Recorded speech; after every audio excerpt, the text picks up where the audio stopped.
Tout commence en France, il y a plus de 50 ans, lorsque Porsche présente au Salon de l'Automobile de Paris, en 1953, une voiture de sport qui fit sensation. Ce roadster léger, pesant à peine 550 kg, animé par un moteur central de 110 chevaux spécialement développé, affiche une ligne aérodynamique révolutionnaire pour l'époque. Connu sous le numéro Type 550, il adoptera plus tard le nom de Spider. Dès le départ, l'objectif est clair. Le Spider est construit dans un seul et unique but, dominer les plus grands circuits du monde. La victoire la plus spectaculaire fut celle de la Targa Florio en Sicile.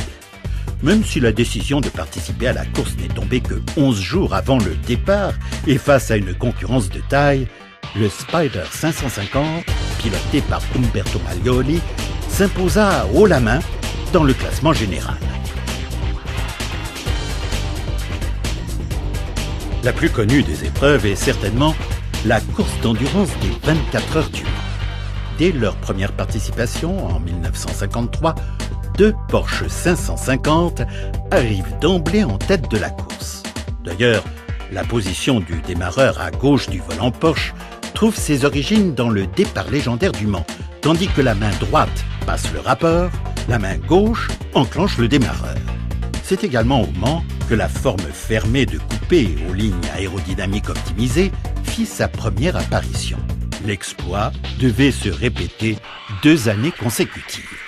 Une chose est sûre, entre 1953 et 1958, le Porsche 550 Spider écrivit un chapitre important de l'histoire de la compétition automobile. Il remporta non seulement des courses légendaires, comme la Targa Florio ou la Carrera Panamericana, mais aussi de nombreuses autres épreuves, notamment sur glace et en montagne, grâce à son agilité et à sa conception allégée. Aujourd'hui, le 550 Spider est un symbole de la philosophie roadster, authentique, léger, rapide, avec le cœur qui bat en son centre. La Carrera Panamericana est sans doute la course sur route la plus relevée au monde. L'édition 1954 marqua un point décisif dans l'histoire de la compétition automobile Porsche. Face à des voitures beaucoup plus puissantes, Porsche se hissa sur la 3e marche du podium du classement général, s'assurant ainsi une victoire dans sa catégorie.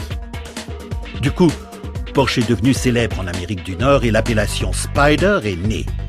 Ce nom est emprunté à une calèche légère de 2 places du 19e siècle. Aujourd'hui, le terme Spider est synonyme d'un roadster au tempérament très sportif.